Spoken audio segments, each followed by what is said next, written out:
touched on the Cramps. One of my favorite stories in the book is Hasil Adkins and how you acquired his publishing rights to his music, and that's through the Cramps. But because can you touch on Hasil Adkins and what hoops you had to jump through to get to him? Well, that was one of the wildest stories, and actually, the original guitar player in the Police was a guy named Henry Padovani, who Stewart had found because he looked right, and I had sort of recognized him as a he was French, he spoke Italian, he spoke English and this and that, and I hired him as head of international, and put him in Paris, and for IRS, and one day he calls me, he goes, Miles, we have his offer for the Cramps song, but they recorded the song, but the writer is Hasil Adkins, but we don't know how to find him. We need the approval from him to be able to do the license. It was for Peugeot cars. You need the license from the person who did the recording and the person who wrote the song. Well, we tried to find Hasil Adkins, and nobody knew where the hell this guy was. He disappeared from the scene.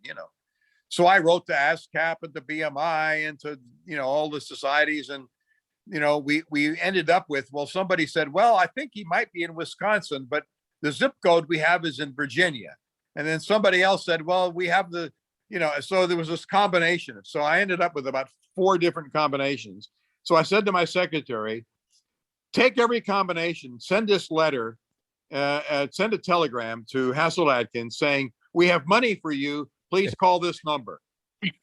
And about 2 weeks later, my secretary comes running to me saying, it's him. And who? It's Hasil Adkins. He's on the phone. So out of great curiosity, I pick up the phone, and there's this, it's Hasil Adkins. Yes, yeah.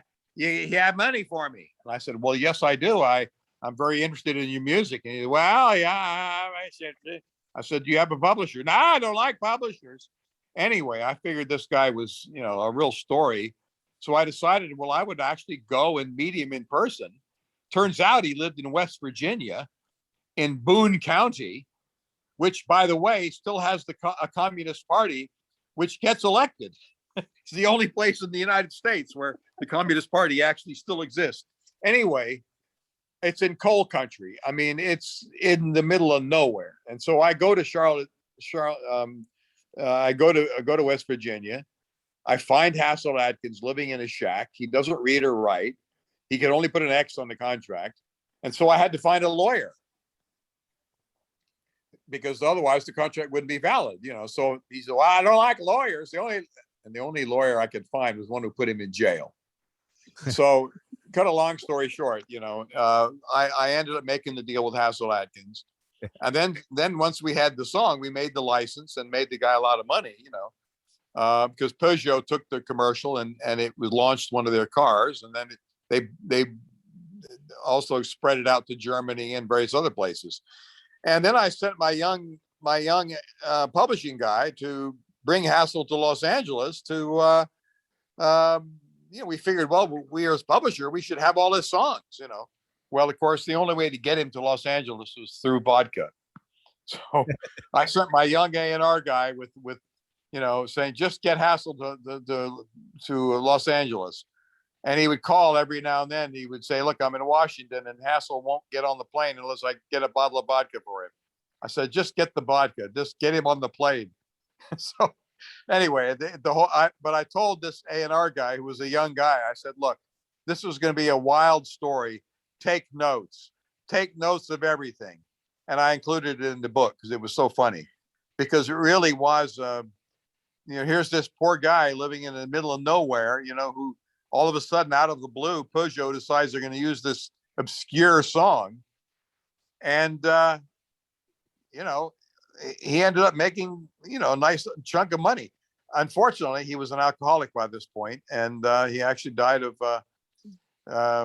alcoholism. Yeah, and it was the Cramps version that got you to this that point. Yeah, but it was a very obscure Cramps version. I mean, yeah, that's what they had the ability of finding very unique off the wall songs. which is one of the reasons I really liked the Cramps. You know, they were pretty off the wall themselves, you know, so they always looked for some sort of, you know, and where they found Hasil Adkins, Lord knows, you know. But they were this underground group, and I say in the book, you know, that, you know, I really liked the Cramps, but I don't think they really figured that a guy like me could like them, because they had gone through life getting rejected everywhere they went, you know. And I saw it myself, you know. We got thrown out of a restaurant just because we looked, you know, they looked weird. I looked fine, you know. I got thrown out of a hotel because they showed up to see me one day, you know, and the hotel says, "We don't want your kind here." Well, what kind is that? Here I am in my looking like a normal guy, you know. "We don't want your kind here. It's your friends." So yeah, that the Cramps went through life with